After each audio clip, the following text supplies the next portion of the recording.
Bonsoir. C'est un privilège d'être ici ce soir et de me tenir à cet endroit. Ce matin, en venant sur la route, j'étais allé prier, m'attendre au Seigneur. Et en venant sur la route, j'ai mis la radio pour écouter un prédicateur radiophonique, Frère Smith, le frère de couleur. L'avez-vous écouté ce matin? Quelqu'un d'entre vous? De l'Ohio, je crois. Quelqu'un m'avait parlé de ses prédications et m'avait dit « Vous devriez mettre la radio pour l'écouter, comme ça ». Je suis justement tombé sur lui ce matin, et il disait clairement que le péché abonde dans le monde aujourd'hui. Et j'ai pris une autre station de radio un peu plus loin, et là j'en ai entendu un autre. Quand je suis arrivé ici, j'étais presque sur le point de... Je me suis demandé s'il ne serait pas trop tard pour venir à l'église ce matin, quand je suis arrivé. Donc, c'est vraiment un grand privilège pour nous d'être ici ce soir et de servir au service du Seigneur. Et je parlais de Frère Neville et du message l'autre jour à cette petite dame, notre sœur qui vient de nous quitter. Nous savons tous qui c'était, c'est sœur Weaver. Et je pensais à un homme ici qui va se faire baptiser ce soir. Elle, je l'ai baptisée dans ce baptistère quand il a fallu l'amener jusqu'ici en fauteuil roulant. Elle se mourait du cancer et il ne lui restait que cette nuit-là à vivre. Les médecins l'avaient condamnée. Elle allait mourir le lendemain matin. Je suis allé chez elle et j'ai essayé de lui parler de la guérison divine. Et elle ne faisait que répéter « Je ne suis pas digne que vous veniez sous mon toit ». Elle a dit « Je ne suis pas digne qu'un ministre soit dans ma maison ». Elle a dit « Je suis une pécheresse ». Mais elle a dit « Monsieur, je ne veux pas mourir comme ça ». Et donc, c'est Grace Weber, pas loin d'ici, qui m'avait emmené là-bas. Je venais d'arriver, épuisé par les réunions. Et là, quand j'ai prié pour elle et que je lui ai lu l'Écriture, elle était sauvée. Ensuite, elle avait de la peine à soulever la main, mais elle a voulu serrer la main à tout le monde. Quelque chose lui était arrivé. Et pendant qu'il se serrait la main, j'ai eu une vision où je l'ai vu se diriger vers un poulailler et en revenir. J'ai dit, bien, maintenant tout ira bien. C'est arrivé il y a 18 ans. Et depuis, elle a toujours eu une longueur d'avance sur ce cancer. Si elle est morte, elle n'est pas du tout morte du cancer. Elle a eu une crise cardiaque. C'est ce qui l'a emportée. On l'a mise sous oxygène. Elle est morte d'une crise cardiaque. Et alors, je réfléchissais à la toute fin, pendant que les gens sortaient et qu'ils chantaient « Alors Jésus vint ». C'est exactement ce qui est arrivé. Il est venu et lui a prêté vie pendant ses 18 ans. Et je me suis dit, comme c'est approprié. Cette femme n'était probablement pas consciente de ce qu'elle faisait là.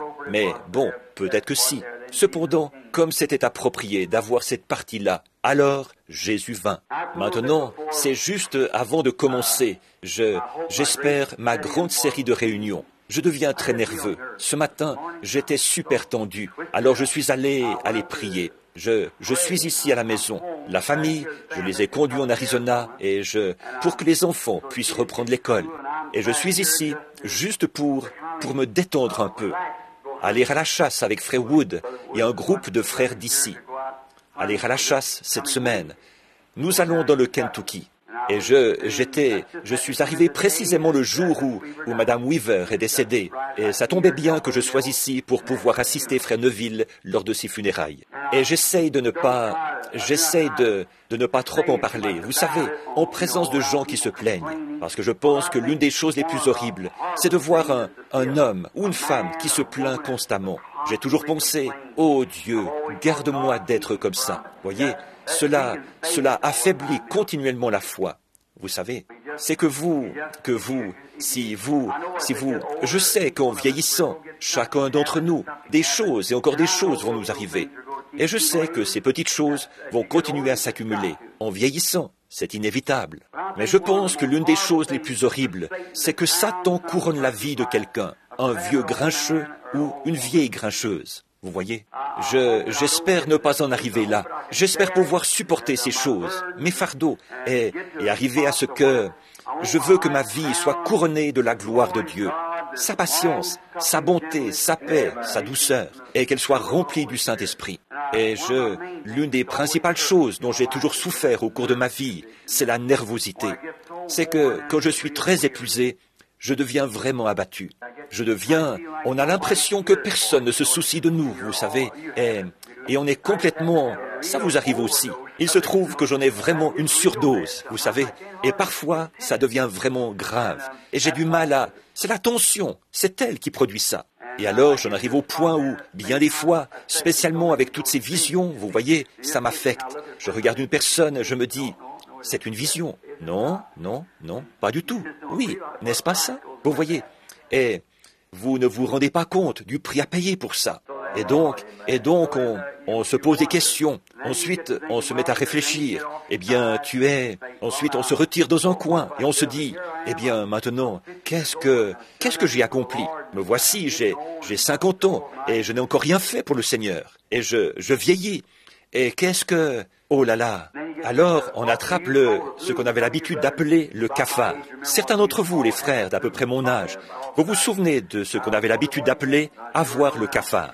Papa parlait de ça et je me demandais ce qu'il voulait dire. Mais maintenant, je le sais vraiment, ce qu'il voulait dire.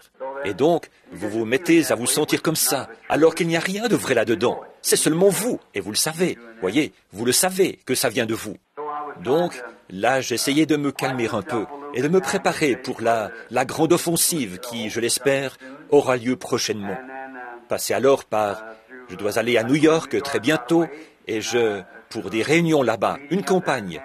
Ensuite, descendre à Shreveport et ensuite retourner à Phoenix. Après quoi, revenir par l'ouest, la frontière sud des États-Unis.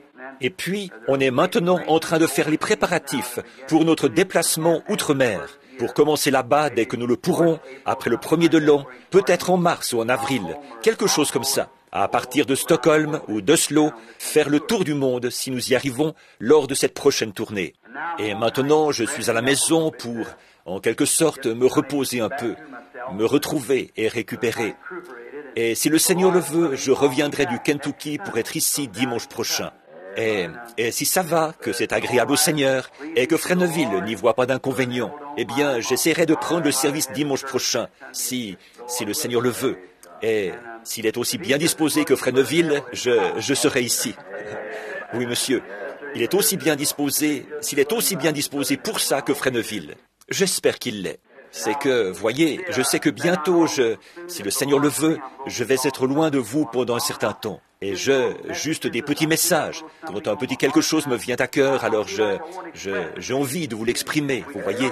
Et nous pouvons fraterniser autour de ça. Maintenant, j'en ai un assez grand nombre, 5 ou 6 qui me sont venus ces quelques derniers jours. Je suis allé chasser l'écureuil ici, dans les environs, pendant 2 ou 3 jours. Je vais dans les bois, je prends un crayon et du papier. Vous voyez, alors, quand il commence à faire bien jour, je m'adosse à un arbre quelque part. Si je ne m'endors pas, je me mets à prier. Et là, le Seigneur me donne quelque chose. Je commence à prendre des petites notes là-dessus, vous voyez. Vous savez ce que je veux dire. Quand on se recueille, alors Puis je rentre, je recopie tout ça sur un calepin. Et alors, quand on fait appel à moi, je vais vite chercher mon calepin. Je le parcours pour voir avec quoi je pourrais commencer, vous voyez. C'est ce qui vient d'arriver. Donc, maintenant, j'aimerais, si le Seigneur le veut, parler seulement. J'essaie d'écourter ces grands et longs messages, vous voyez, qui prennent des heures. Et le Seigneur m'a aidé à être assez court à Chicago, le dernier soir là-bas, environ 30 minutes. Et quelqu'un est venu me dire, je ne pensais pas que tu pourrais y arriver, mais tu l'as fait. Donc, 30 minutes au lieu d'environ 2h30 ou 3h, vous savez. Alors peut-être que ce soir, je pourrais me dépêcher et m'entraîner un peu à ça. Ne pas vous retenir trop longtemps. Que Dieu vous bénisse. Où que j'aille, il n'y aura jamais d'endroit comme ce tabernacle ici. C'est chez moi, mon doux chez moi. Aussi, toute ma sympathie va à la famille Weaver. Et ce précieux frère de couleur qui est décédé, j'ai prié avec lui un peu avant qu'il parte, et c'était un brave homme. Il est maintenant à la maison avec Dieu, et c'est terminé. Il faut partir d'une manière ou d'une autre, ça nous le savons tous. Alors que le Seigneur fasse reposer leur âme en paix, et un jour, nous nous attendons à nous retrouver dans un pays là-bas, où il n'y a pas de maladie, pas de chagrin, pas de mort. Jusque-là, faisons tout ce que nous pouvons pour l'Évangile. À propos de tension, je priais à ce sujet ce matin. Que feriez-vous si vous n'aviez pas de tension? Réfléchissez-y. La tension fait partie de la vie. Ça m'a un peu encouragé quand j'ai eu cette pensée. Si vous n'aviez pas de tension, vous seriez comme une poupée de chiffon. Vous n'auriez pas de sentiments. Rien ne pourrait vous faire réagir. C'est comme un mari et sa femme. Peut-être, si elle veut faire quelque chose et qu'ils essayent de travailler ensemble, spécialement des chrétiens, et que l'autre veut.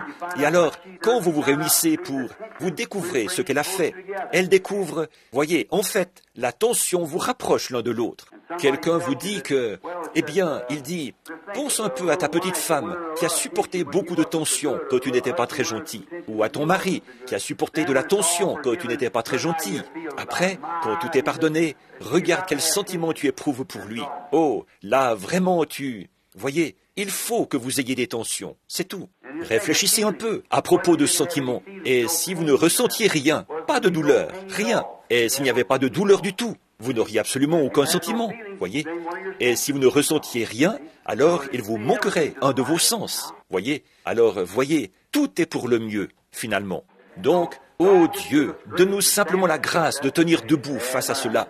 C'est ça qu'il faut. Si nous nous tenons simplement debout, soutenus par cette grâce, que nous nous tenons là et disons, nous savons que, quand cette vie-ci sera terminée, celle qui est magnifique est de l'autre côté, là où nous comptons aller. Et alors, nous nous rappelons que toutes ces choses, ce sont des tensions. Or, certaines personnes essaient de présenter le christianisme en disant que vous êtes libérés des soucis, vous êtes... Non, pas du tout. Vous êtes libérés de la tension. Oh non, vous ajoutez de la tension en devenant chrétien. Parce qu'avant, vous étiez un peu, je m'en foutiste, insouciant, n'importe comment. Là-bas, ce que vous faisiez vous était égal. Mais quand vous devenez un vrai chrétien, à tout instant, vous vous demandez, suis-je agréable à mon Seigneur? Si seulement je pouvais l'entendre me parler. Cela vous met sous tension, vous met sur vos gardes. C'est ce qui fait de vous ce que vous êtes. Alors, après tout, la tension est une bénédiction. Ça dépend juste de la manière dont vous la regardez. Ça dépend juste de la manière dont vous la regardez. Voyez, si vous regardez simplement l'autre côté, il y a, aussi fine qu'elle soit, une tranche aura quand même toujours deux côtés. Vous voyez? Alors, il faut voir les deux côtés.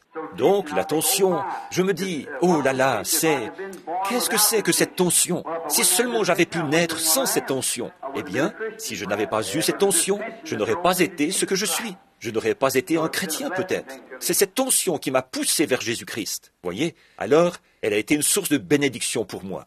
Et donc, comme Paul l'a dit, quand il avait eu une tension ou quelque chose d'autre, bien qu'il ait consulté le Seigneur 3 fois pour qu'il lui enlève ça. Et le Seigneur a dit, Paul, ma grâce te suffit. Il a dit, alors je me glorifierai de mes infirmités. Quand je suis faible, c'est là que je suis fort. Voyez? Tant que c'est selon la volonté de Dieu, c'est bien. Or, je l'ai consulté une fois, quand ça me dérangeait tellement que ça me faisait peur. Et il m'a dit, il y a environ 8 ou 10 ans, il a dit, ça ne te fera plus jamais peur. Et ça ne m'a plus jamais fait peur. Non, monsieur. Je ne me fais pas de soucis pour ça. Je la ressens, mais je sais qu'elle est là, mais je continue simplement à avancer, parce que ça ne me fait plus peur. Je suis très reconnaissant pour ça. Bon, il aurait pu dire, ça n'existera plus, tout aussi bien que tu n'auras plus peur. Donc, c'est sa volonté que cela arrive. Alors, je l'accepte de bon gré et je dis, merci Seigneur, je vais marcher comme ça. Maintenant, inclinons la tête un instant pour prier. Y a-t-il une requête spéciale de prière? Je vois qu'il y a des mouchoirs posés ici. Levez la main. Seigneur, bénis chacun de tes enfants. Notre Père Céleste, nous nous approchons maintenant de ton grand trône majestueux de la grâce, parce qu'il nous a été demandé de venir. Nous venons sur l'invitation de Jésus-Christ. Nous venons avec tous nos soucis et nous les déchargeons sur lui, parce qu'il prend soin de nous. Quel grand réconfort de savoir qu'il prend soin de nous. Le grand Dieu du ciel, le Créateur, prend soin de nous, sa création. Cela nous réjouit tellement, Seigneur. Quel réconfort en ces temps où nous vivons, alors que rien ne semble pouvoir nous réconforter si ce n'est ta parole. C'est ça notre consolation, ta promesse. Et dans ta promesse, tu nous as dit de faire connaître nos requêtes. Et si vous demandez quelque chose en mon nom, je le ferai. Et toutes ces grandes promesses, demandez et vous recevrez. Dites à cette montagne, ôte-toi de là. Ne doutez pas, elle sera ôtée. Toutes ces promesses, et nous pouvons puiser en elles ce que nous demandons. Des mains se sont levées. Ces gens ont besoin de quelque chose, Seigneur. Tu connais leurs besoins. Pourvois-y, Père. Je dépose ma prière devant toi avec les leurs, ma main levée avec les leurs. Il y a ici, sur cette chair, des mouchoirs qui ont été posés ici. Oh, ces gens, comme ils ont la foi, une foi vaillante, Seigneur. On dirait que c'est quelque chose en quoi tu m'as béni, de pouvoir prier pour les malades. Où que ce soit, n'importe où que j'aille, il y a quelque chose en rapport avec la prière pour les malades. Ô Dieu, accorde ton secours maintenant. Je te prie avec sincérité d'exaucer les requêtes représentées par les mouchoirs qui ont été placés ici, ces gens qui ont demandé ces choses. Que ta miséricorde soit sur eux. Seigneur, nous avons appris que Sir Hicks a là une femme qui est venue de quelque part, qui a fait tout le trajet jusqu'ici en avion, afin de recevoir de la prière. Elle est atteinte de cancer. Elle demande si elle pourrait l'amener ici. Je te prie, ô Dieu, d'épargner la vie de cette personne. Accorde-le. Mon jeune neveu, Mickey, étendu là-bas, malade, qui vomissait avec une forte fièvre. J'arrive de là-bas. Seigneur, je crois que nous avons eu là la prière de la foi, que tu as stoppé cette fièvre, et je t'en suis reconnaissant. J'ai senti la fièvre quitter ce garçon avant que je sorte de la chambre. Maintenant, Seigneur, et merci pour toutes ces choses. Maintenant, c'est à moi qu'il incombe de parler de ta parole. Donne-nous ta parole, Seigneur. Ta parole est la vérité. Bénis nos âmes et donne-nous la grâce dont nous avons besoin. Fais que nous la puisions dans les promesses de Dieu ce soir, dans la parole, pour être soutenus pendant le reste de cette semaine. Accorde-le. Bénis notre pasteur, cette âme vaillante, sa femme, ses enfants, les diacres, les administrateurs et toutes les personnes qui entreront dans ce bâtiment ou en sortiront. Accorde-le, Père. C'est au nom de Jésus-Christ que nous demandons ces bénédictions. Amen. Maintenant, je veux lire à deux endroits dans les écrits du Seigneur. Je veux lire premièrement dans le livre des psaumes, le psaume 86. Et ensuite, je veux lire dans Matthieu, au chapitre 16, de 1 à 3. Je veux lire une partie de ce psaume, pas tout, mais jusqu'au verset 11 environ, ce qui fait un peu plus de la moitié. Et je veux annoncer ceci, si j'intitule mon sujet avant de prêcher dessus. Le temps de l'union est son signe. Le signe du temps de l'union. Ça semble un peu compliqué. L'union, voyez, le temps de l'union, on en est là maintenant, est le signe de ce temps de l'union. Dans le psaume, une prière de David, le psaume 86. Éternel, incline ton oreille, réponds-moi, car je suis affligé et pauvre. Garde mon âme, car je suis un de tes saints. Toi, mon Dieu, sauve ton serviteur qui se confie en toi. Use de grâce envers moi, Seigneur, car je crie à toi tout le jour. Réjouis l'âme de ton serviteur, car à toi, Seigneur, j'élève mon âme. Car toi, Seigneur, tu es bon, prompt à pardonner, et grand en bonté envers tous ceux qui crient vers toi.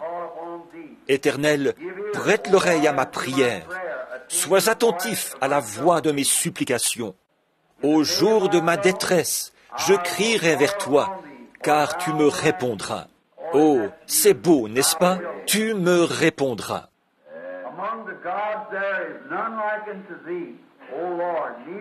Seigneur, nul entre les dieux n'est comme toi, et il n'y a point d'œuvre comme la tienne.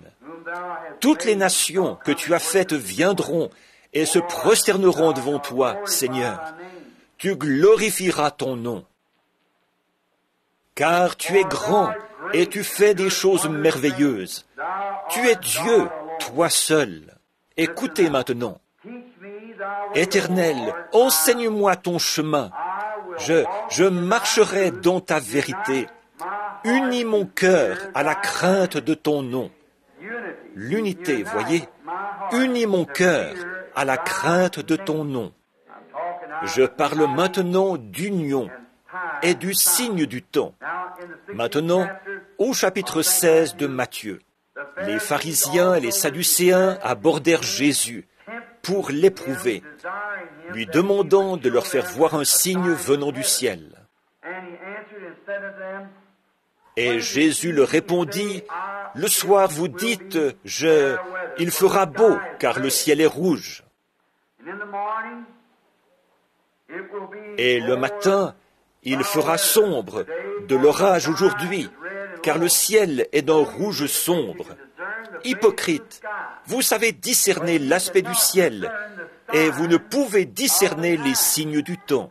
Que le Seigneur ajoute ses bienveillantes bénédictions à la lecture de cette parole.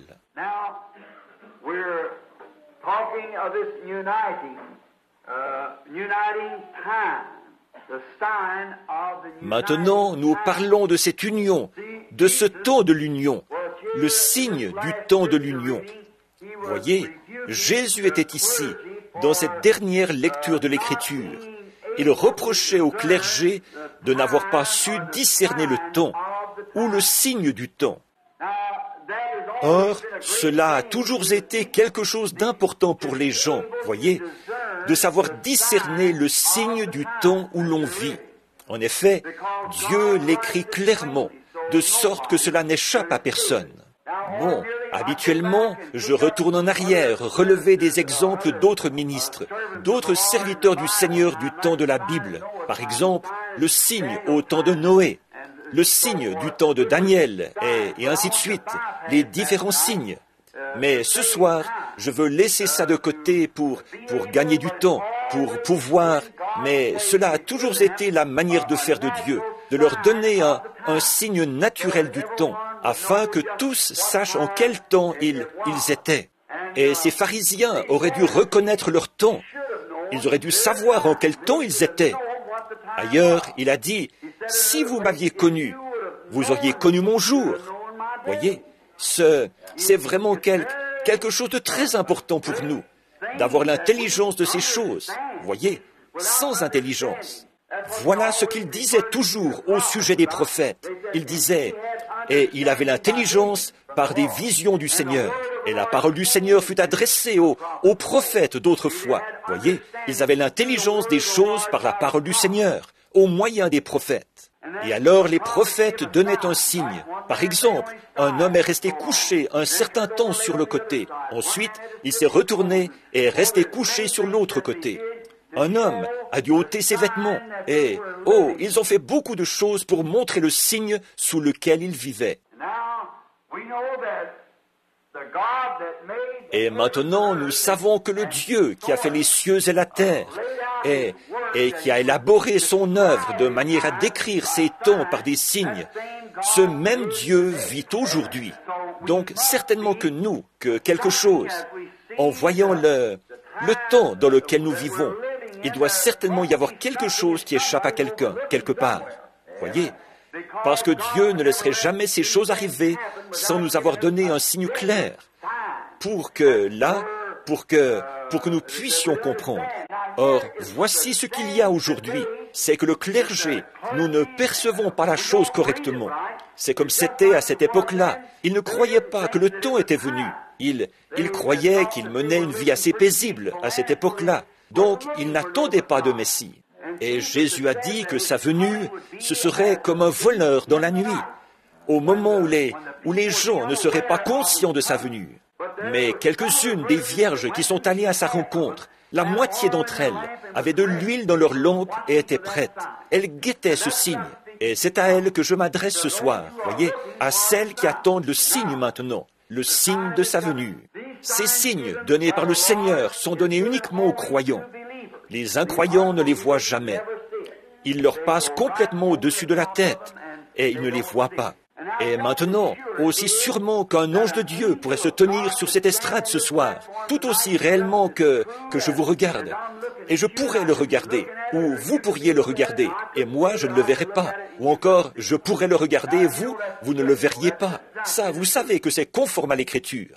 C'est l'exacte vérité. Ils ont vu, vous savez que Paul est tombé par terre, mais aucun d'eux n'a vu cette lumière. Cette lumière était bien là, quand Jean s'est tenu là devant les multitudes, et qu'il y avait des milliers de personnes là-bas, sur la rive, des membres du clergé et des sages, de grands hommes. Et Jean lui-même a dit, il a rendu témoignage qu'il avait vu l'Esprit de Dieu descendre comme une colombe et venir sur lui, et qu'une voix avait dit, « Celui-ci est mon Fils bien-aimé, en qui je me plais à demeurer. » Et personne d'autre que Jean ne l'a vu. Voyez, c'était seulement pour lui.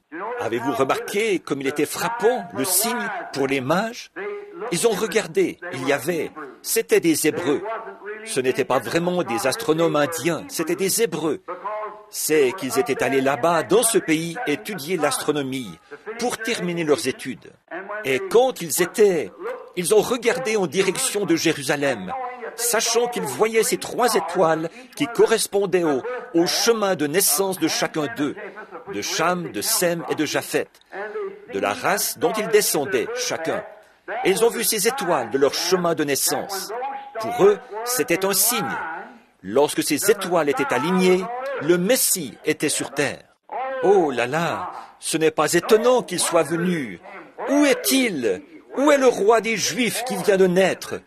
Nous avons vu son étoile en Orient et nous sommes venus pour l'adorer. Où est-il? Ils savaient que cet enfant Messie était couché quelque part, parce que Dieu leur avait donné un signe du temps qui indiquait que Dieu et l'homme étaient en train de s'unir ensemble. Quelle unité quand Dieu s'est uni lui-même à un corps humain. La principale, la plus grande de toutes les unions qui ait jamais été faite, c'est lorsque Dieu s'est uni à l'homme, qu'il a laissé sa glorieuse lignée en tant que Dieu, a étendu sa tente et intégré l'humanité, et est devenu l'un d'eux pour les racheter. L'unité. Ce qui a fait quoi? Ce qui a amené pour toujours la paix entre Dieu et l'homme. Combien nous en sommes reconnaissants. Et les signes n'étaient pas envoyés. Maintenant, pensez un peu. Tous les hommes et tous les astronomes, les gens de cette époque-là, leur horloge, c'était les étoiles. Une sentinelle montait au sommet de la tour. Ils montaient là-haut et observaient. Et ils voyaient quand certaines étoiles étaient dans une certaine constellation, alors qu'elles passaient. Ils savaient quelle heure il était. Vous vous rappelez, dans l'Écriture, sentinelle, quelle heure est-il? Et la sentinelle revenait lui dire l'heure qu'il était. Voyez, il mesurait le temps par les étoiles. Maintenant, n'est-il pas étrange que ces étoiles aient été parfaitement alignées pour 3 hommes et que personne d'autre n'ait vu ça? Voyez, parfaitement alignées. Or, on peut être à ce point aligné sur l'Écriture. Voyez, quand ces étoiles se sont unifiées, qu'elles se sont unies ensemble pour former cette constellation, au même moment, 3 hommes ont aussi été unis. Et on peut être tellement unis à Dieu, dans sa parole, que ces choses deviennent des réalités. Alors on peut les voir et savoir qu'elles sont vraies. Voyez, le signe du temps. On pourrait, en regardant, passer carrément par-dessus, dire « Oh, que d'absurdités !» Mais pour vous, ce ne sont pas des absurdités. Pour vous, le fait est que vous êtes unis à la parole. Et la voici. Alors c'est tout à fait la lumière, frère Pat, quand on voit ce signe s'unir avec le croyant. Et c'est à lui que j'adresse ceci, au croyant, car l'incroyant ne le voit jamais. Et quelle réprimande ce serait s'il était sur terre aujourd'hui, pour beaucoup de membres de notre clergé aujourd'hui, qui ne peuvent pas percevoir ce signe, les signes que nous percevons tous les jours ici au tabernacle, et ces choses que nous voyons. D'autres personnes les perçoivent et voient l'Écriture sur la muraille. Et pourtant, beaucoup n'en tiennent aucun compte et ne les voient même pas du tout. Pour eux, c'est carrément sans intérêt. Ils ne les remarquent pas. Maintenant, remarquez là qu'il leur a indiqué des signes nationaux. Bon, quand ils l'ont questionné à ce sujet, ils voulaient des signes. Et il leur a donné des signes qui se sont réalisés. Ils voulaient savoir quand serait la fin du monde, quel serait le signe à la fin. Et il leur a indiqué de nombreux endroits dans les Écritures où il était question de signes nationaux, de signes célestes dans les cieux et de signes terrestres. Il leur a donné des signes, un signe, des signes, continuellement un signe. Et quand il leur a parlé, là, à un certain endroit, d'un signe national, il a dit, quand vous verrez les nations, voyez, commencer à se rassembler autour de Jérusalem, voyez, alors nous saurions que le temps de leur détresse est proche, quand vous verrez Jérusalem encerclée par l'armée.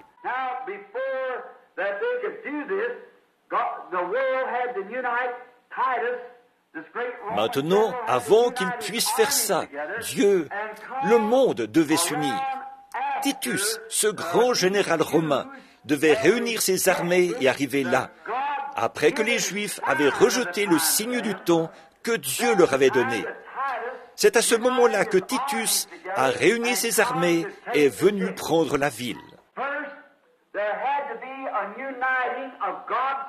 Il fallait d'abord qu'il y ait une union du soi-disant peuple de Dieu contre la parole de Dieu, avant que la nation puisse s'unir contre le peuple de Dieu.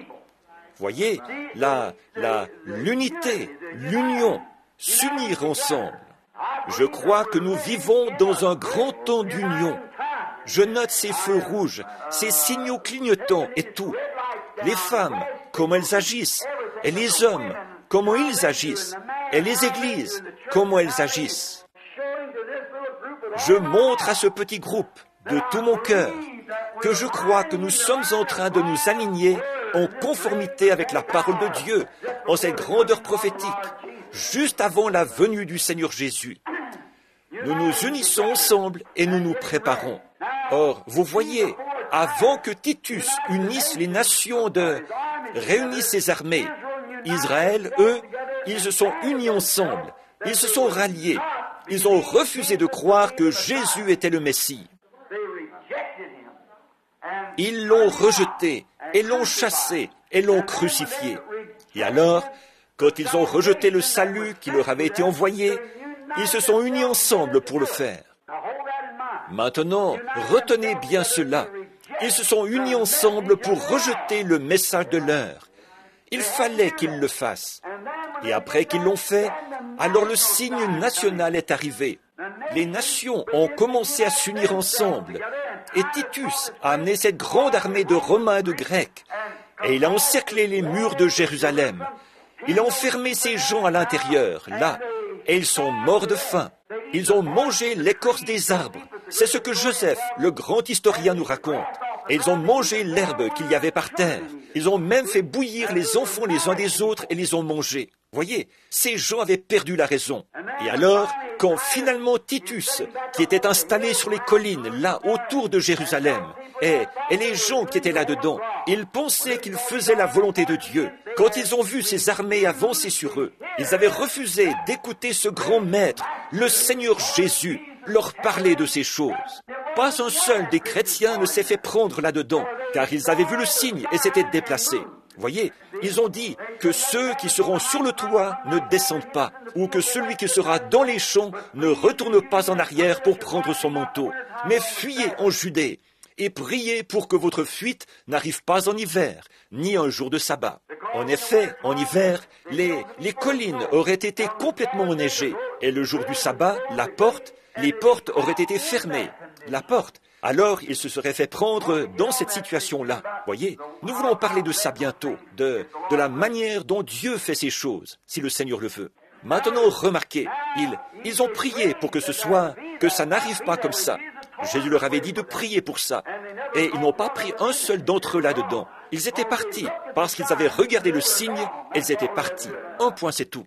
Oh, comme les églises aujourd'hui devraient voir le signe du temps où nous vivons. Fuyez à toute vitesse vers le calvaire pour avoir la vie, pas vers une église, mais vers Jésus-Christ. Unissez-vous à lui, pas à une organisation ou un credo d'église. Unissez-vous à Christ et soyez sûrs que c'est bien lui. Vous ne pouvez pas accepter n'importe quoi. Vous devez être certain que c'est lui. Quel temps d'union! Alors nous voyons qu'ils ont rejeté le Messie. Et ensuite, ils se sont unis ensemble et se sont ligués. Et ils ont fait entre eux une motion qui déclarait que toute personne qui recevrait Jésus comme prophète serait excommuniée de l'Église. Vous vous souvenez du garçon aveugle qu'on avait amené, ses yeux privés de la vue. Et les disciples ont dit, qui a péché, lui ou son père, sa mère? Et Jésus a dit, dans ce cas, ni l'un ni l'autre. Mais c'est afin que les œuvres de Dieu s'accomplissent, qu'elles soient connues. Et souvenez-vous, ils ont dit que le père et la mère n'avaient pas pu le dire. Ils ont dit, ils savent que c'est notre fils, mais nous, on ne sait pas comment il a été guéri. C'est que les Juifs avaient déclaré que toute personne qui confesserait qu'il était le prophète serait excommuniée. Mais vous voyez, les œuvres de Dieu, c'était que ce garçon ne faisait pas partie de ce groupe-là. Alors il a dit, eh bien moi je trouve étrange que vous ne sachiez pas d'où vient cet homme, et pourtant il m'a donné la vue. Vous voyez, maintenant lui, il pouvait le dire. Vous voyez, c'était ça, les œuvres de Dieu. Il avait été guéri et rétabli, et il pouvait le dire, parce que rien ne le retenait nulle part. C'était sur lui que les œuvres avaient été faites, et assurément, il voyait ça pour la première fois de sa vie. Alors, les Juifs se sont unis contre Jésus et contre sa fonction de Messie et son message messianique. Nous voyons la même chose arriver maintenant, exactement la même chose. Le communisme s'unit afin de détruire l'Église. Et la seule façon dont c'est après que l'Église se sera aussi unie dans le Conseil des Églises, le Conseil mondial des Églises, afin de nier et de détruire le message, la parole. Elles ont rejeté la parole. C'est ce que les Églises ont fait. Elles ne peuvent pas l'accepter, parce que celles-ci s'opposent à leur credo dénominationnel. Peu importe combien de colonnes de feu seraient suspendues au milieu des gens, ou combien de choses seraient prédites et se réaliseraient, et tous les grands signes qu'il a promis pour le dernier jour, elles ne le peuvent pas. Elles sont donc en train de s'unir maintenant, et votre pasteur ici, et beaucoup d'autres peuvent vous le dire, ceux qui lisent, qu'elles ont formé le mouvement œcuménique du monde. Et c'est un ministre luthérien qui est à la tête de ça. Alors, si jamais un désastre survenait, se produisait ici dans le quartier, si nous ne sommes pas unis à ce mouvement œcuménique, là, notre Église ne pourra plus être une Église.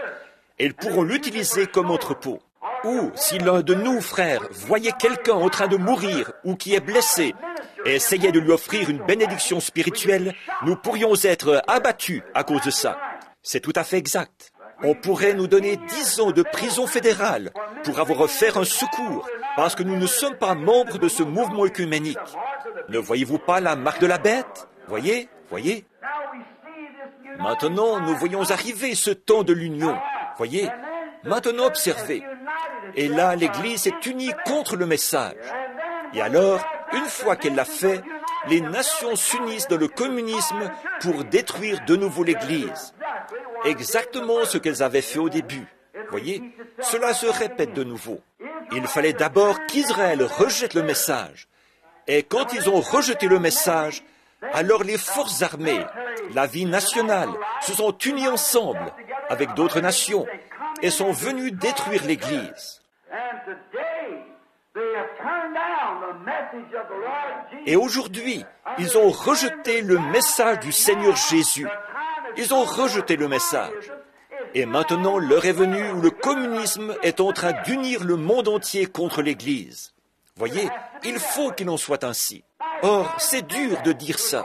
C'était dur pour ces Juifs de croire. Ils ont dit, « Maintenant, venez, frères, nous voyons que notre Dieu est avec nous. Donc nous allons entrer dans le temple. Et maintenant, nous allons prier et laisser le Saint-Père un tel et le Saint-Père un tel conduire la prière. Fermez la porte. » Et Titus est resté sur ses positions.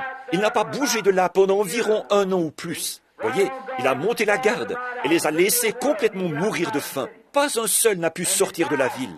Et ils sont morts de faim.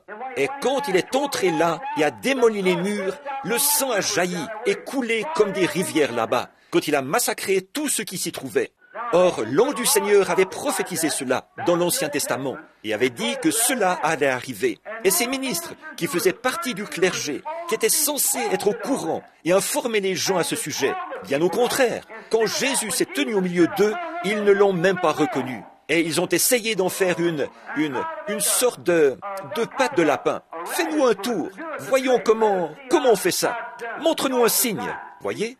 Et il a dit, mais il a fait tant de choses. Et pourtant, ils ne pouvaient pas voir ce qu'il en était. Voyez? Et alors, quand ils l'ont rejeté comme le message de ce jour-là, ils ont rejeté le message de ce jour-là. Ils n'ont pas vu le signe de ce jour-là. Le signe de la prophétie biblique a été accompli devant eux. Ils ont dit, entrons maintenant. C'étaient des hommes saints. C'étaient des hommes dont la vie était irréprochable.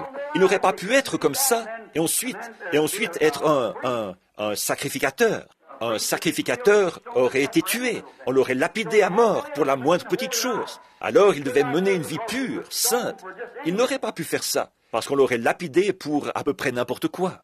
Donc, c'était de grands hommes et des hommes saints aux yeux des gens. Et pourtant, ils sont entrés en disant, « Maintenant, nous avons Dieu, le Dieu qui a été avec nous tout au long des âges. Nous allons entrer dans son Saint-Temple. » Ça l'était, le Saint-Temple de Dieu. Mais vous voyez, il avait été rejeté dans son Saint-Temple. Voyez, nous allons entrer dans la maison du Seigneur. Maintenant, vous, les Hébreux, vous savez tous que nous sommes la race élue. Nous, ici, c'est ce que nous sommes. Et Dieu est notre Dieu, le Dieu d'Abraham, d'Isaac et de Jacob. Il est avec nous.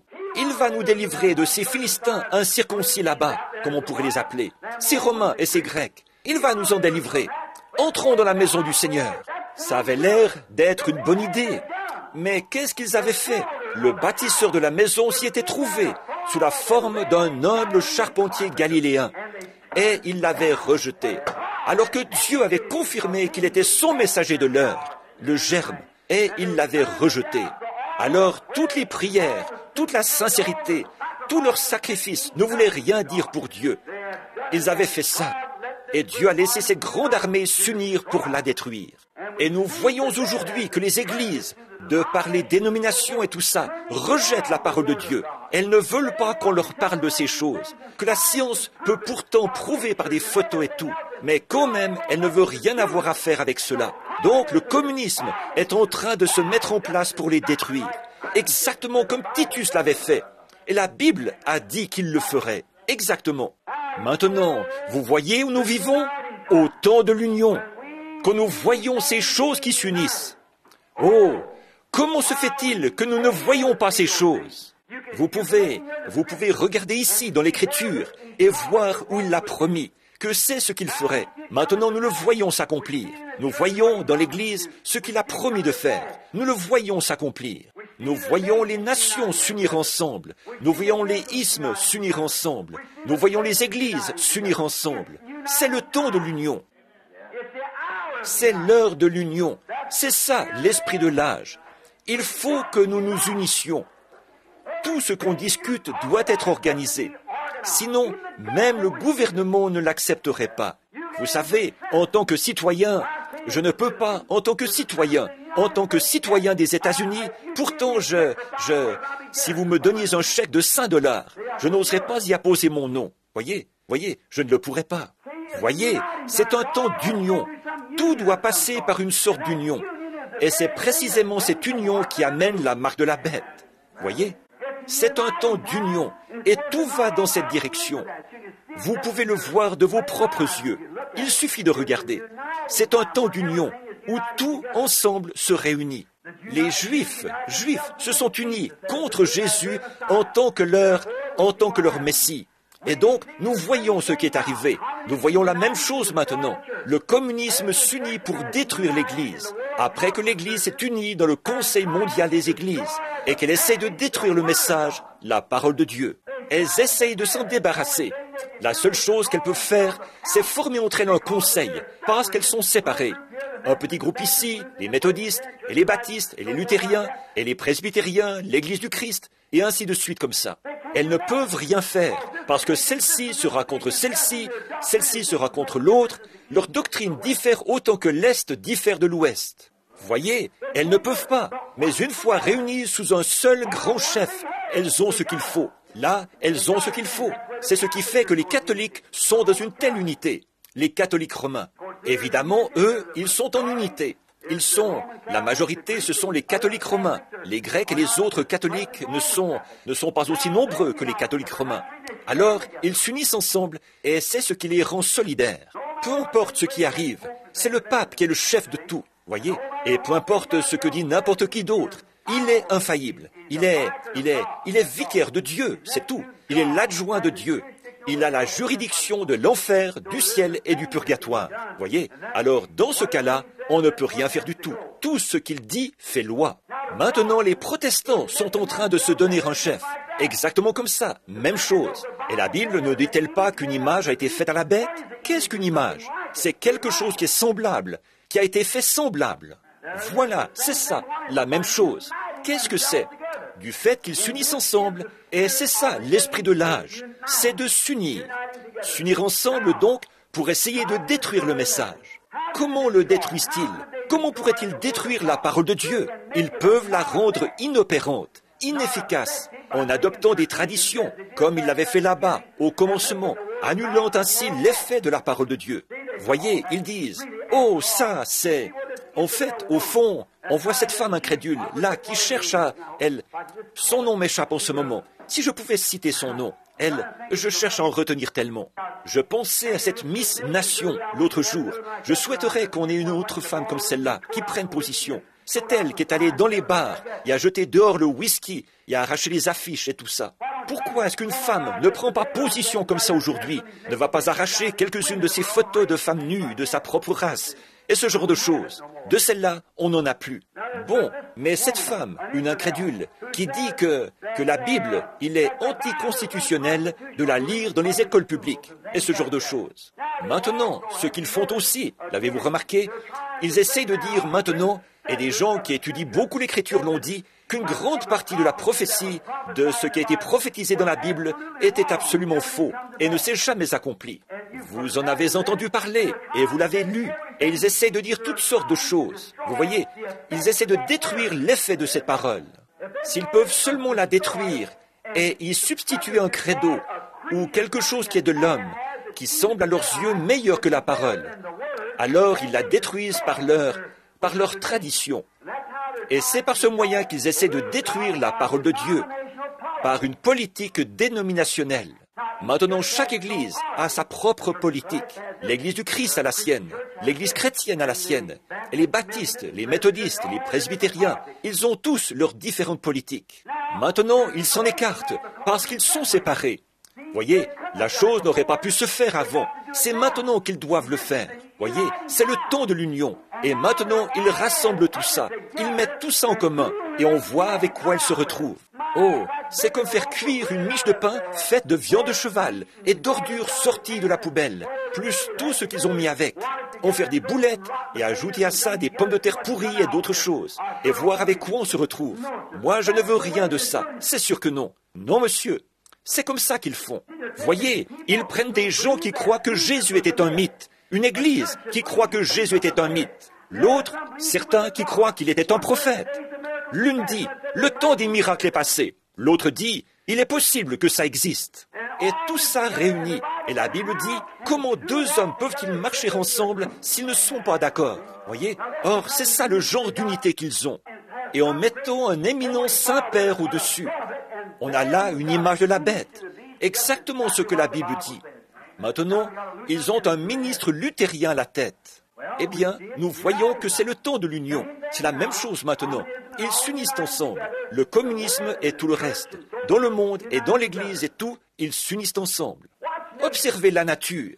Oh là là, la nature, si vous observez la nature, elle fait la même chose. La nature est le calendrier de Dieu des signes. Le saviez-vous? Jésus leur a dit d'observer la nature, la mer qui mugirait, voyez, et il y aurait différentes choses, et des tremblements de terre en divers lieux, des conflits nationaux, des signes dans le ciel, des signes sur la terre. Partout, il y aurait des signes de ce temps qui arrive. Observez les nuages. Avant que les nuages puissent produire une pluie torrentielle, savez-vous comment ça se passe? Plusieurs petits nuages se regroupent pour former un gros nuage. Eh bien, celui-ci est poussé par un peu de vent, celui-là est poussé par un peu de vent, et ils sont poussés tous ensemble. Et là, on a un ouragan. Voyez, ils s'unissent avant de pouvoir produire un orage. Il le faut. Observez les canards et les oies qui s'unissent ensemble avant de quitter leur pays. Voyez, ils s'unissent ensemble. On les voit voler d'un étang à l'autre, d'un endroit à l'autre. Ils se rassemblent tous. Ils s'unissent, se préparent pour leur départ. Voyez, c'est la nature. Et Dieu a créé la nature. Et la nature agit d'après le plan de Dieu. C'est une loi de Dieu non écrite. La nature agit en conformité avec sa loi. C'est comme quand on parle à un service funèbre de la sève qui descend dans la tombe, au bout de la racine de l'arbre, pour rester là jusqu'à la résurrection au printemps. C'est une loi de Dieu. Il n'y a pas d'intelligence qui puisse faire descendre cette sève-là. On ne pourrait pas la drainer, on ne pourrait pas l'extraire. Il n'y a pas de meilleure façon de faire que celle de Dieu. C'est Dieu qui a le moyen parfait.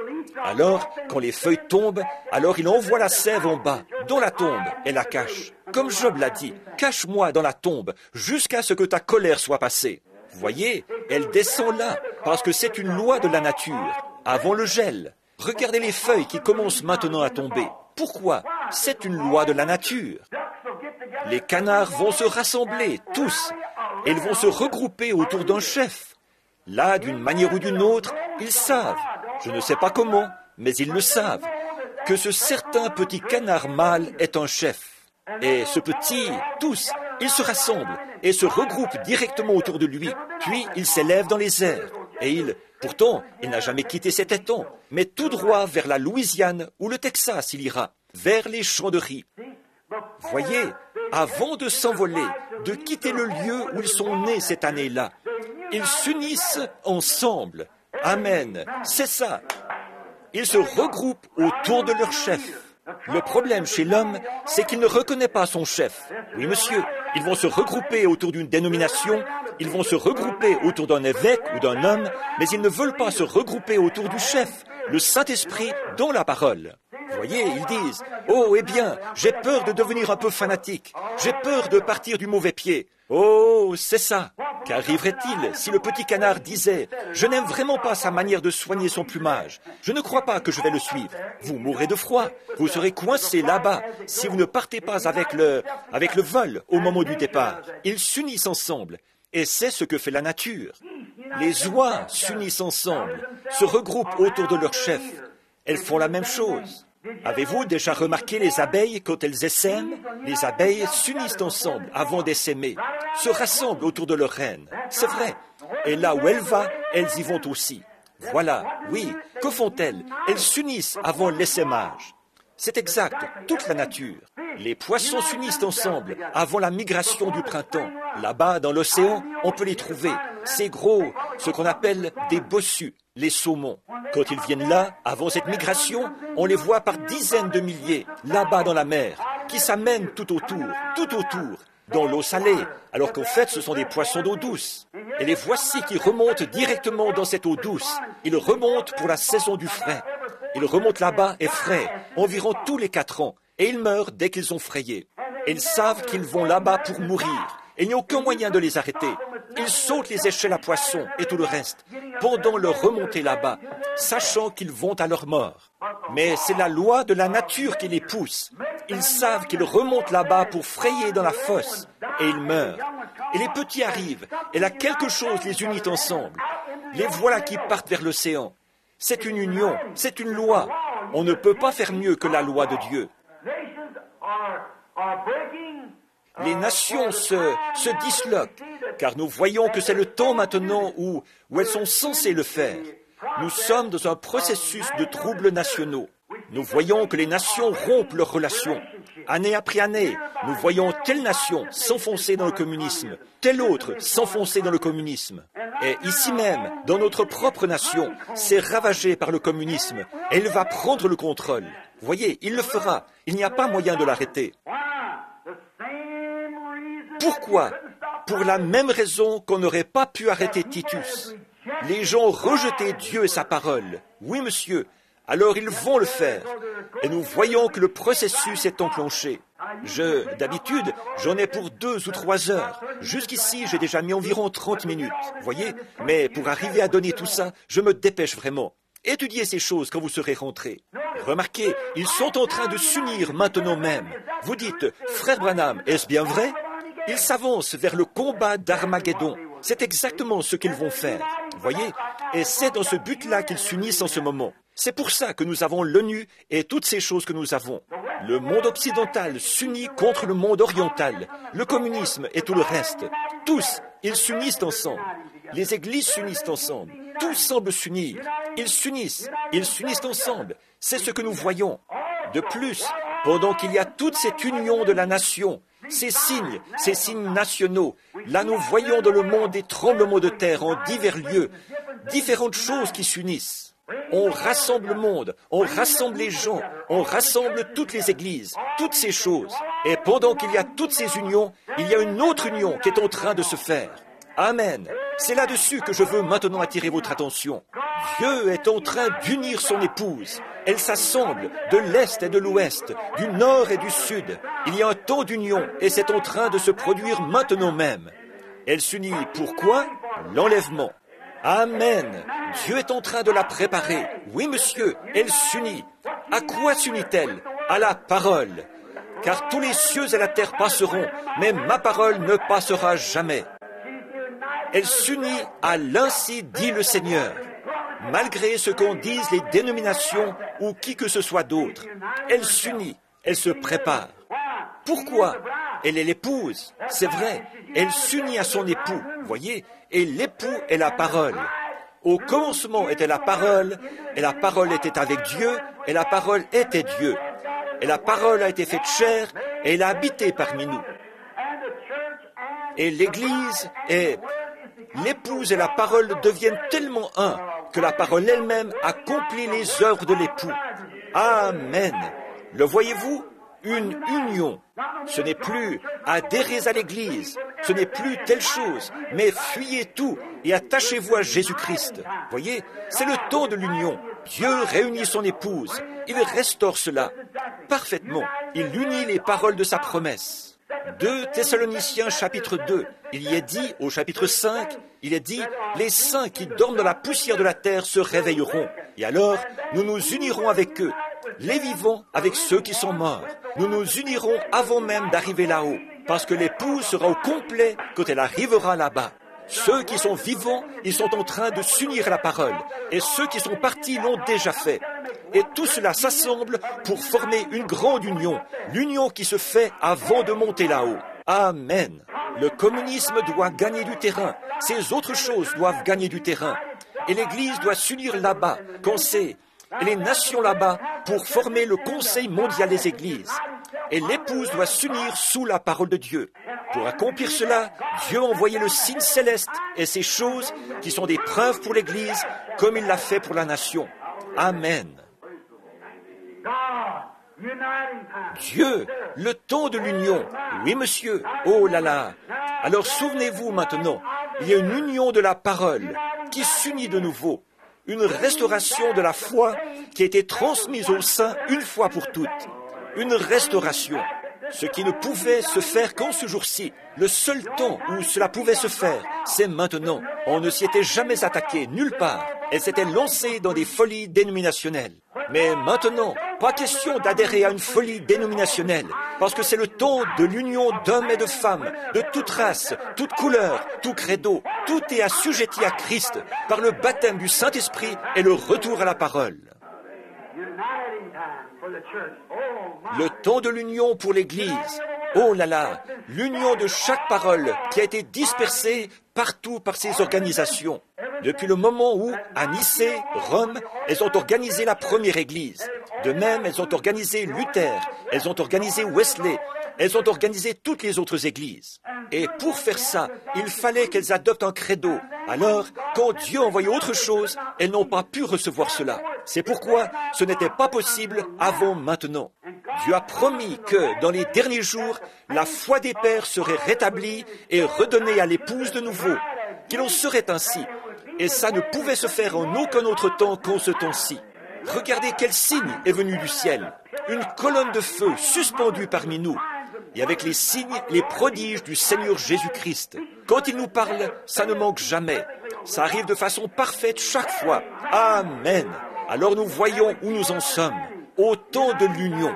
Nous voyons les nations s'unir. Nous voyons le monde s'unir. Nous voyons le communisme s'unir. Nous voyons les églises s'unir. Et nous voyons Dieu s'unir lui-même à son épouse.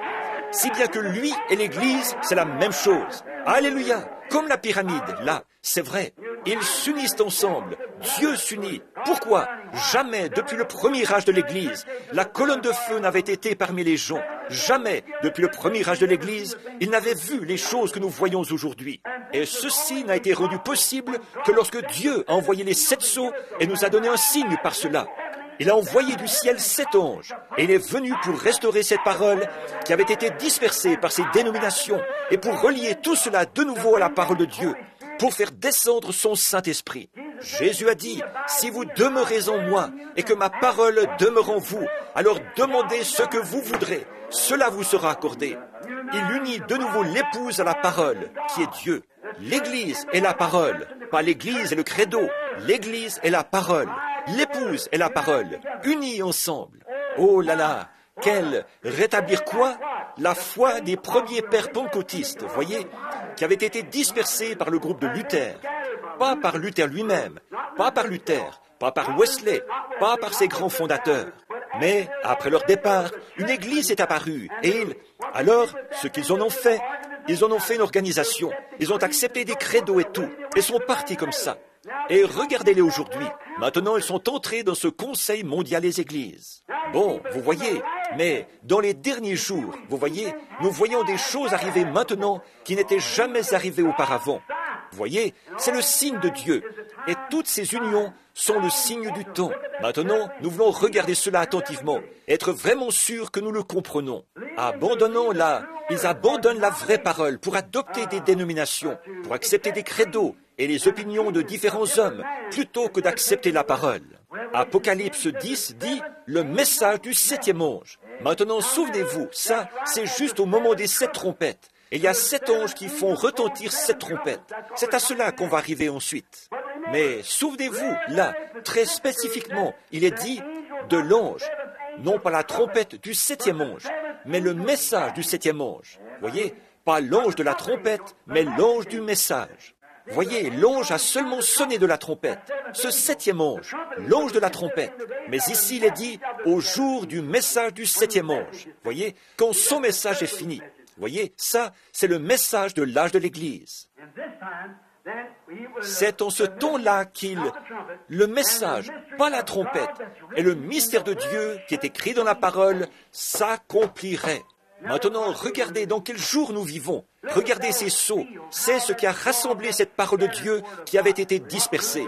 Luther, là, et tous les autres, ces grands réformateurs qui étaient allés de l'avant, tout cela a été repris et montré dans la Bible, où ils allaient être, la place précise de chaque homme, ce que l'un ferait et ce qui arriverait à l'Église, ce que l'autre ferait et ce qui arriverait à l'Église, et toutes les choses qu'il avait laissées en suspens. Et alors, au dernier jour, alors que nous ne savions rien de tout cela, il nous a été annoncé d'avance qu'une certaine chose arriverait. C'est même passé dans les journaux et tout. Et voilà qu'il descend directement, révèle cela et relie les mystères ensemble. Amen. Frère, moi je trouve que c'est sublime. Moi je trouve que ça unit les éléments de la parole. Peu m'importe ce que...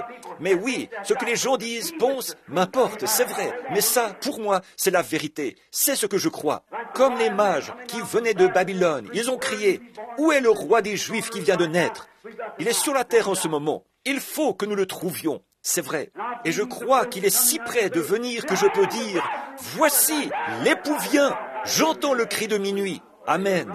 Nous sommes juste au moment de la fin. Oh là là, cette heure dans laquelle nous vivons. Remarquez, voyez, quel jour, quel temps que celui où nous vivons, où ce grand mystère de Dieu s'accomplit, faisant connaître la divinité, montrant ce qu'il en est. Ces petits ismes au moyen desquels ils ont dévié et fait de lui ceci, et quelqu'un a fait de lui ceci, et quelqu'un a fait de lui cela. Mais l'ange du Seigneur est descendu et a dévoilé tout leur isme. Il a dégagé de là la vérité et l'a présentée. Voilà, c'est ça, c'est absolument parfait. Pas moyen de le voir autrement. Voilà, c'est ça, c'est ce qu'il est. Voyez, la semence du serpent, toutes ces différentes choses qui ont été si mystérieuses pour les gens. Voyez, qu'est-ce que c'est? C'est le signe qui indique quoi? Qu'il faut s'unir. Qu'est-ce qu'il a dit dans Malachie 4? Qu'il rétablirait la foi pentecôtiste originelle, la redonnerait aux gens, avec le même message pentecôtiste, le même signe pentecôtiste, la même preuve pentecôtiste. Le même Dieu, la même puissance, le même enseignement, tout exactement pareil, avec la confirmation de la même colonne de feu qui a jeté Paul à terre, là, sur le chemin de Damas. Il est parmi nous aujourd'hui, faisant les mêmes choses qu'à cette époque-là. S'unir. Nous voyons les nations s'unir, nous voyons le monde s'unir, nous voyons les églises s'unir, nous voyons l'épouse s'unir, s'unir à la parole. Pourquoi? La parole est Dieu. Et comme la parole, comme l'époux étant la parole et l'épouse étant l'auditrice de la parole, ils se joignent ensemble dans une union. Ils s'unissent, c'est comme un mariage. Voyez, ils se préparent pour un mariage et ils deviennent un. La parole devient vous, vous devenez la parole. Jésus a dit, en ce jour-là, vous le saurez. Tout ce que le Père est, je le suis. Et tout ce que je suis, vous l'êtes. Et tout ce que vous êtes, je le suis. En ce jour-là, vous saurez que je suis dans le Père, que le Père est en moi, que je suis en vous et que vous êtes en moi. Voyez, en ce jour-là, quel jour? Ce jour-ci, nous voyons les grands mystères cachés de Dieu être révélés. Oh, comme j'aime ça! Oh, remarquez qu'il n'était pas possible de faire de rapprochement entre la science et la parole, comme on le fait aujourd'hui. Le rapprochement n'aurait pas pu se faire avant. Ce n'est que maintenant qu'il est possible. Remarquez, il a dit des signes célestes, des signes célestes. La science et les signes nationaux. Bon, aujourd'hui, ils ont de grands signes dans le ciel. Ils ont des astronautes et tout. Mais ces astronautes, ça produit quel effet sur la science mondiale? Ça éveille une crainte chez les gens. Ils ne savent pas à quel moment ils pourraient envoyer là-haut quelque chose comme ça et simplement lâcher ces bombes. Et nous n'existerions plus. Voyez? Alors, voilà les signes qu'ils ont. Des choses qui font peur à voir dans le ciel. Voyez? Ils les ont. Des missiles atomiques et tout. Toutes sortes de signes. Vous voyez ce traité qu'ils ont signé l'autre jour, déclarant qu'ils n'allaient plus faire exploser de bombes en surface. Mais maintenant, ils vont sous l'eau et dans le sol. Ils continuent quand même à les tester. Voyez, ils signent un traité. Nous n'allons plus faire ceci. Si vous dites que vous n'allez plus le faire, mais nous allons retourner chez nous et le faire de cette manière-ci. Nous savons qu'au même moment, vous faites pareil là-bas. Voyez, il n'y a absolument rien. Ce n'est que... Il n'y a aucune confiance entre eux. Il n'y a rien. On peut... Voyez, et ils ont tous peur les uns des autres. C'est un signe qui fait peur. La science, l'homme et les nations produisent dans le ciel un signe qui fait peur. C'est tout à fait vrai. Donc, ils ont peur les uns des autres. Et il y a un signe céleste qui a été donné à... Voyez, bon, eux aussi, ils ont leur signe dans le ciel. Un signe qui fait peur. Un homme astronaute. Il pourrait avoir un missile atomique, le lâcher et détruire la nation entière. Monter là-haut comme astronaute et se tenir là. Rien ne les empêche de faire ça. Ils peuvent certainement le faire. Quand ils le veulent, ils peuvent la réduire en poussière s'ils le veulent. Mais dans les 15 prochaines minutes, et ce que l'un peut faire, l'autre aussi peut faire pareil. Donc, vous voyez, là, ils ont un signe, mais ce genre de signe les effraie. Ils s'unissent ensemble, ils unissent leurs forces. Le monde libre, il unit ses forces. Le communisme unit ses forces avec la Russie. Tous, mais chacun a peur de l'autre. Voyez, c'est un signe qui fait peur. C'est vrai, ça, ce sont des signes nationaux et tout. Mais l'Église a reçu un signe céleste, un astronaute. Amen. Jésus-Christ, sous la forme d'une colonne de feu. Comme il était dans l'Ancien Testament, comme il était quand il a rencontré Saul, là-bas sur le chemin de Damas. Le même Jésus ici aujourd'hui. Et qu'est-ce que cela produit? Est-ce que cela amène la peur? Cela amène un amour, une union les uns avec les autres. Amen. De la sympathie les uns pour les autres. Cela amène l'amour de Dieu. Oh, cela nous unit et nous amène le corps de Christ à l'unité en tant qu'épouse. C'est ce qu'il produit maintenant. Cette grande union que Dieu, eux, ils s'unissent. Un groupe ici pour combattre l'autre, un groupe par ici pour combattre l'autre. Et l'Église est là entre les deux. Regardez bien ce qui va arriver. Elle va s'unir avec eux. C'est tout à fait vrai. Mais bon, nous voyons que cela amène de la peur et de l'agitation.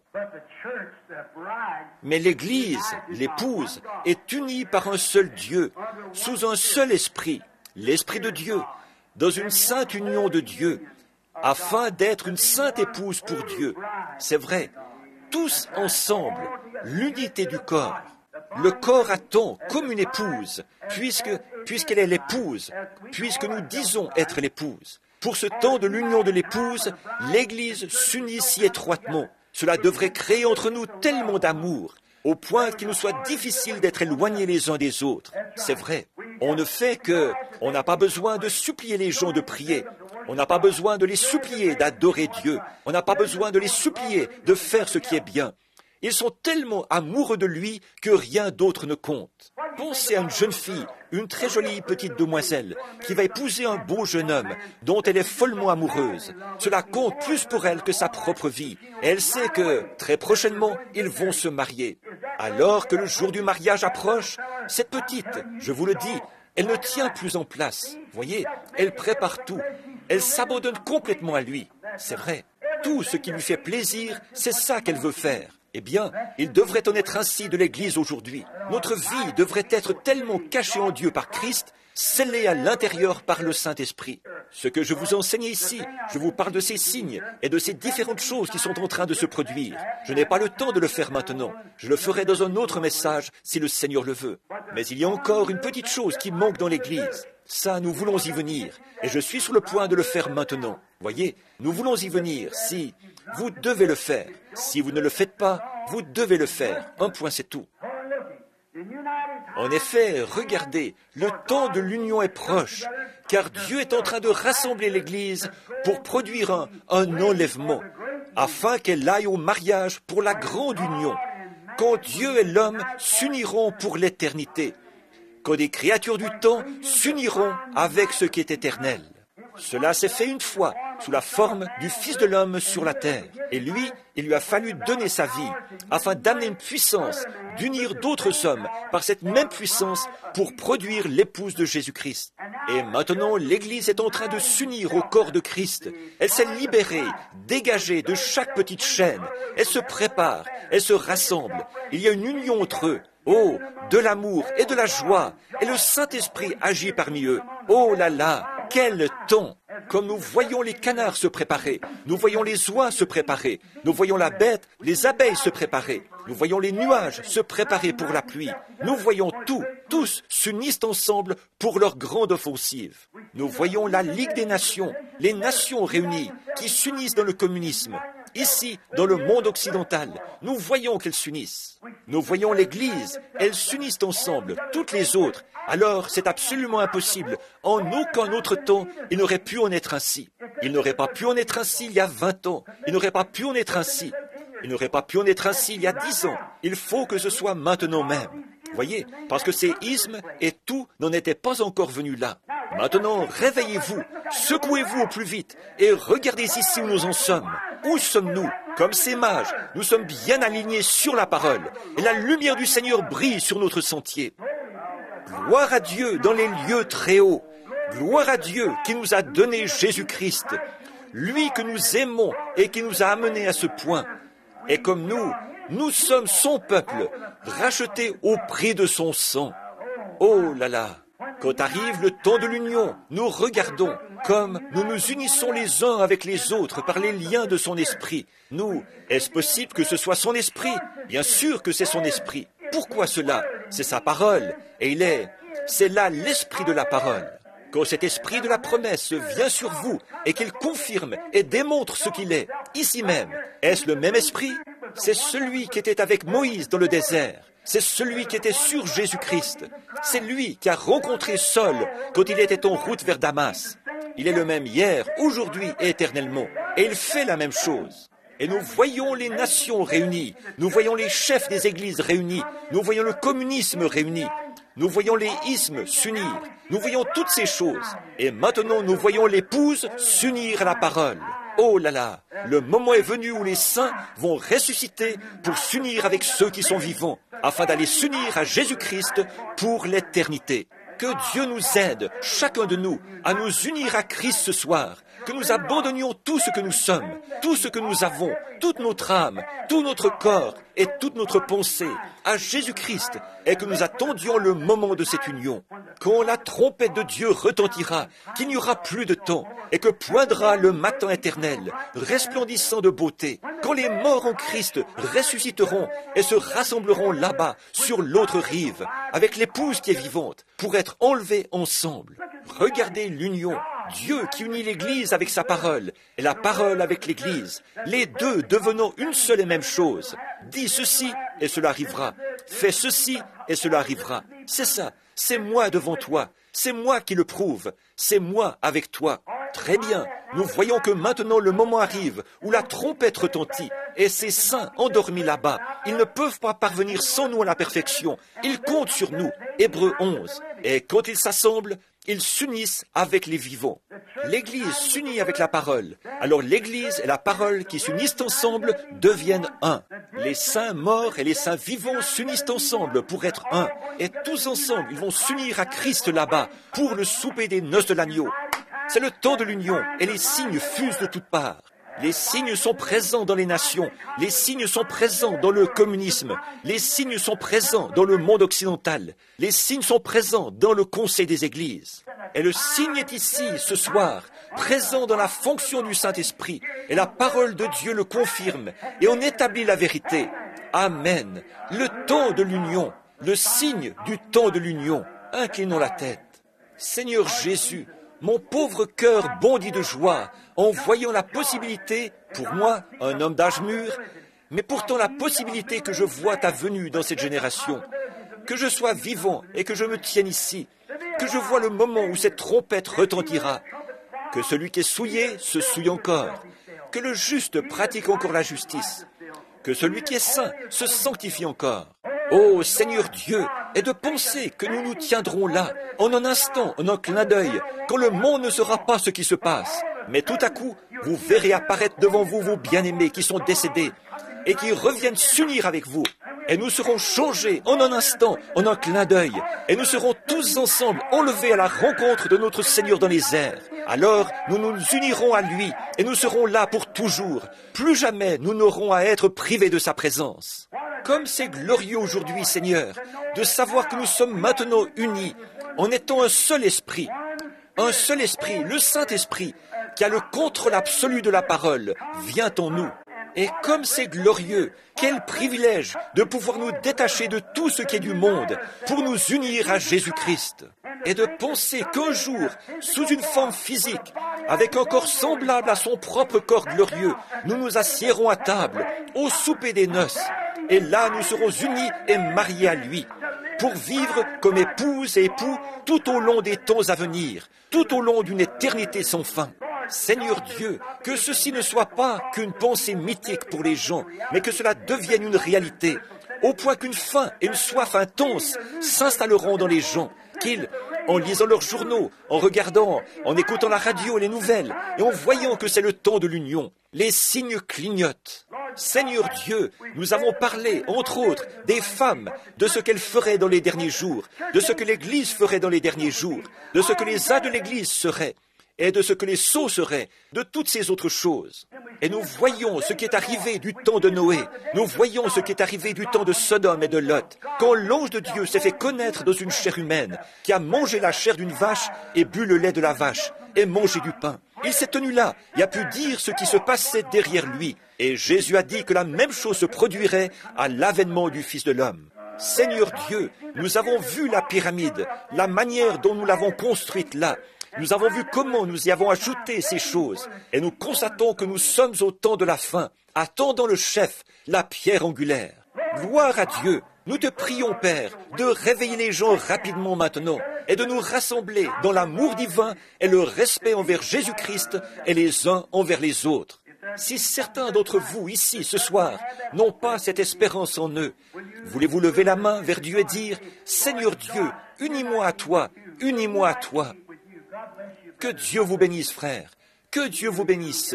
Et vous, oui, unis-moi à toi, Seigneur. Oui, oh là là.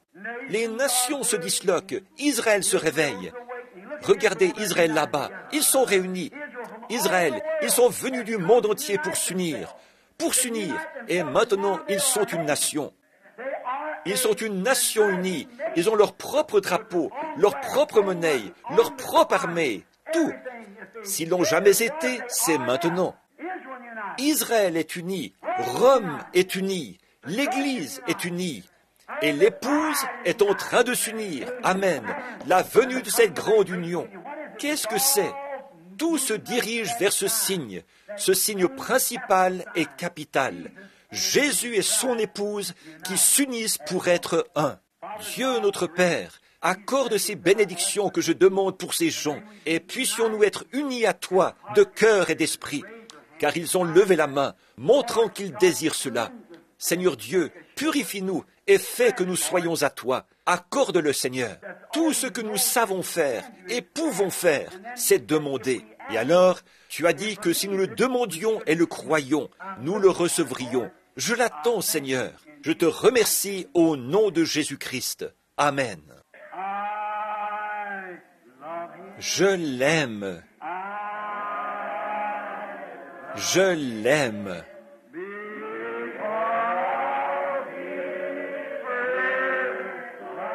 Parce qu'il m'a aimé le premier.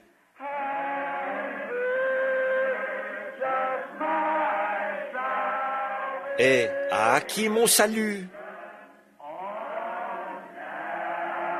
sur le bois du calvaire. Amen. Oh là là. Voici l'époux vient. J'entends le cri de minuit. Nous monterons avec un cri de joie, si tous nous tenons bon, et le rencontrerons dans le ciel. Veillez pris, mon frère, de peur que quelqu'un ne prenne ta couronne, car le tiède et le rétrograde ne porteront pas la robe de mariage. C'est vrai, préparons-nous pour ce cri de minuit. Il viendra à l'heure où vous n'y penserez pas. Il y aura un cri, pas au milieu du monde des incrédules. Ce sera un secret. Mais les croyants qui attendent ceci, vous voyez les étoiles qui s'alignent? Voyez, qu'est-ce que cela a produit? Exactement la même chose que la première fois. Voyez, nous en sommes là. Les signes arrivent. Nous voyons apparaître les signes de sa venue bénie. Voici les feuilles du figuier maintenant verdissent. L'évangile du royaume est allé vers chaque nation et nous sommes proches. On peut voir la fin. Alors avec joie, nous partons proclamer le message de son apparition bénie. Pas vrai? Oh, proclamer le message de son apparition bénie. C'est ce que nous devons faire. Dire à tout le monde, tenez-vous prêts, préparez-vous à rencontrer Dieu. Amen. Je l'aime. Oh, comme je l'aime. Maintenant, levons-nous là, alors que nous nous saluons. Tournez-vous pour serrer la main à quelqu'un et dites, jusqu'à ce que... Serrez-vous la main là. Nous nous revoyons.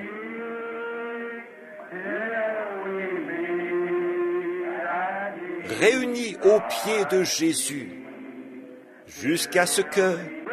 Souvenez-vous, il se pourrait que vous soyez rappelés. Notre prochaine réunion pourrait avoir lieu à ses pieds. Oh, Dieu soit avec vous jusqu'à ce jour. Maintenant, pensez un peu, avant que nous nous revoyions, dimanche matin ou mercredi soir, il se peut que, tout à coup, quelqu'un a disparu. Un tel a disparu. Ils sont partis. Oh, de penser que votre mari a disparu, ou que votre femme a disparu, et la femme de Jean a disparu, et par ici, les enfants ont disparu. Tout est arrivé. Qu'est-ce qui s'est passé? Alors, vous êtes laissés derrière. Oh, que de pleurs et de gémissements lorsque les perdus ont reçu leur sentence. Ils ont crié aux rochers et aux montagnes, comme Israël, quand ils sont retournés dans la ville, au temple. Ils ont prié, mais leurs prières sont venues trop tard. Ils avaient rejeté le message. Oh, frères, ne faites jamais ça. Quoi que vous fassiez, restez fidèles à la cause. Oui, monsieur. Alors, jusqu'à ce que nous nous revoyions, voici ce que nous ferons. Revêt-toi du nom de Jésus comme d'un bouclier puissant. Quand les tentations surviennent, qu'est-ce que vous faites? Murmure son nom en priant. Précieux nom, nom si doux, espoir de la terre, joie du ciel. Précieux nom, nom si doux, espoir de la terre, joie du ciel. Inclinons maintenant la tête en fredonnant.